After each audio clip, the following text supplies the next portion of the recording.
국내 증시는 박스권을 맴돌고 있습니다. 그것도 박스권 하단을 맴돌고 있죠. 반면에 뉴욕 증시는 사상 최고치를 경신하는 움직임이 나타나고 있는데요. 방향성을 고민하고 있는 투자자들을 위해서 다음 주 투자 전략 세워보겠습니다. 이베스트 증권 신중호 연구위원입니다. 안녕하세요. 예, 안녕하십니까. 네. 코스피 지수가 어제 하락세로 마무리가 됐습니다. 1970선 지켜내고 지금도 그런 모습 좀 연출이 되고 있는데요. 추가 하락 압력에 대해서 어떻게 보시는지 전망 좀 들어보도록 하죠. 기본적으로는 지금 시장에서 가장 시장 자체를 누르는 거는 뭐 국내 정치적인 이슈도 있지만 사실 글로벌리 이머징 시장을 누르고 있다고 보시면 될 것 같고요.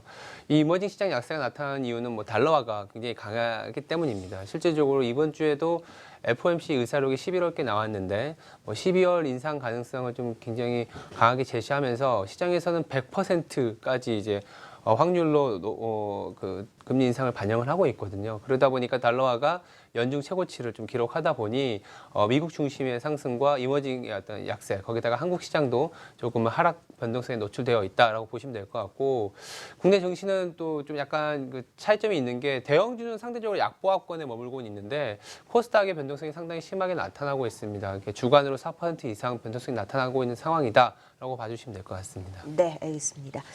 주간 투자 전략을 좀 세워보도록 하겠습니다.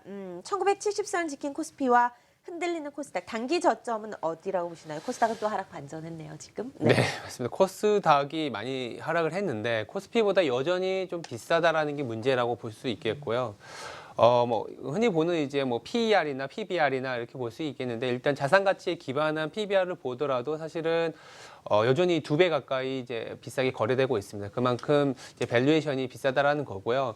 최근 5년간의 평균치를 대비해도 한 3에서 5%의 어떤 하락의 변동성이 남아있기 때문에 500 정도 중반은 좀 돼야 그래도 싸다라는 인식이 강하지 않겠냐라는 생각이 들고 있겠고, 글로벌리 지금 최근에 나타난 현상이 뭐냐면은 물가 상승의 기니 압력이 높아지다 보니까 이럴 때는 이제 코스닥이 상대적인 좀 밸류에이션의 압박에 좀 노출될 수밖에 없습니다. 그래서 지금은 어떤 식으로 받아들이냐면은 이제 저점을 잡더라도 코스닥에서보다는 이제 코스피로 좀 옮겨가는 그런 전체적인 투자 전체 전략이 바뀌어가는 어떤 시그널이고 변화다라고 인식하는 게 중요하다라고 보고 있습니다. 네, 알겠습니다.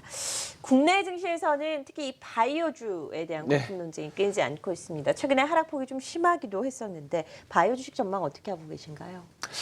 사실 비슷합니다. 코스닥이나 바이오에 대한 생각에는 좀 비슷한 건데, 네, 맞습니다. 왜냐하면 바이오주라는 거는 당장 실적이 나오지는 않습니다. 소위 이제 꿈을 그리고 그거에 대해서 투자자들이 이거는 좀 약간 합리적인 기대다라고 하면은 PER을 내지는 PBR을 밸류에이션을 상당히 높게 주는 그런 뭐 주식의 전형이라고 볼 수 있는데, 다만 이제 오히려 실적 발표 이후에는 실적이 이 정도인데 앞으로 얼마나 나올 수 있겠어라는 의구심이 들기 시작하거든요. 그게 이미 진행이 됐고, 최근에는 그러한 변동성에서 좀 약까지 안 좋은 뉴스들이 나오다 보니까 하락 변동성이 더 노출될 수밖에 없었습니다. 실제 주가 상승 이후에 몇 번의 실적 발표로 인해서 약간 실망 매물도 나오고 있는 상황이라서 앞으로 더 상승할 수 있는 여력을 좀 제한되어 있다라고 보고 있고요. 현실을 느끼는 상황이라서 뭐 시장을 강하게 일금하는 주도 업종은 아니지 않겠느냐라고 보고 있는 상황입니다. 네, 많은 분들이 반등의 시점 혹은 시장의 변곡점을 그릴 수 있는 부분이 12월 FMC 이후라고 말씀을 하십니다.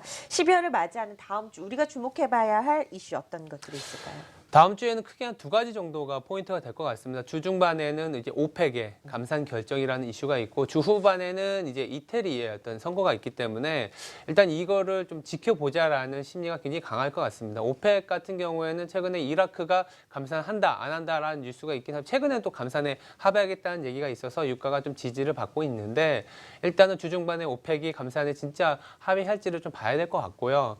두 번째는 12월 4일에 이제 다음 주 주말 정도 되는 이태리에서 국민 투표가 있습니다. 이제 마테오 렌치 이태리 총리가 국민 투표에 붙인 건데, 상원의 어떤 효율성을 가져가는 그런 투표인데, 반대가 많게 되면 총리가 사임을 하겠다라는 얘기를 해놔서 지금 근데 또 공교롭게도 여론은 또 반대가 높거든요. 거기다가 이제 여론과 선거 결과에 대한 변동성, 뭐 브렉시트라든지 미국 대선도 있었기 때문에 일단은 지켜보자는 심리가 굉장히 강해서 오펙과 어떤 그 이태리 후반의 주 후반의 이태리 선거가 상당히 중요한 이슈지 않겠냐라고 보고 있는 상황입니다. 네. 이달 들어서 개인들이 정치 테마주에 다시금 집중할 때 외국인들은 저 PBR주에 관심을 가졌습니다. 통계가 지금 나타나고 있는데요. 다음 주 우리는 그럼 어떤 전략을 좀 세워야 될까요? 외국인들의 전략이 좀 맞지 않냐라는 생각이 들고 유효하죠. 있고요. 예. 정체성 없는 테마주는 사실 뭐 대선도 너무 오래 남아 있고 좀 변동성 너무 짙다라고 보고 있고요. 철저히 PBR 중심의 낮은 밸류에이션으로 좀 전략을 짜자라는 얘기를 드리고 있습니다. 특히 이제 글로벌이 나타나는 현상은 최근의 변동성에 우리나라 증시도 마찬가지입니다. 뭐 포스코 중심의 어떤 소재주 내지는 조선이나 기계 같은 이제 산업재 중심으로 시장을 아웃퍼폼, 즉 상대 수익률이 높아지고 있는 상황을 좀 주목할 필요가 있겠고요. 그렇다면 밸류에이션이 낮은 기계 업종 내지는 종목 내지는 산업재, 조선 그리고 이제 포스코나 고려 아이언 같은 이제 소재 업종 중심의 대형주 이렇게 좀 시장에 대응을 해 나가는 것이 다음 주도 필요하다라고 말씀드릴 수 있겠습니다. 고려아연 같은 종목들 원자재 네. 가격이 또 많이 하락하고 있다라는 소식이 들리면서 더 각광을 받고 있는 상황인데요. 앞으로 이런 원자재와 관련된 종목들의 움직임 좀 전망해 보도록 하겠습니다. 원자재 네. 가격은 계속해서 약세를 기록하게 될까요? 아니 저희들 같은 경우에는 지금 최근에 원자재 가격이 사실은 굉장히 좋습니다. 왜냐하면 달러가 강세를 보이고 있음에도 불구하고 유가, 에너지 같은 경우에는 감산 합의, 공급 쪽에서 하방을 지켜주고 있기 때문에 네.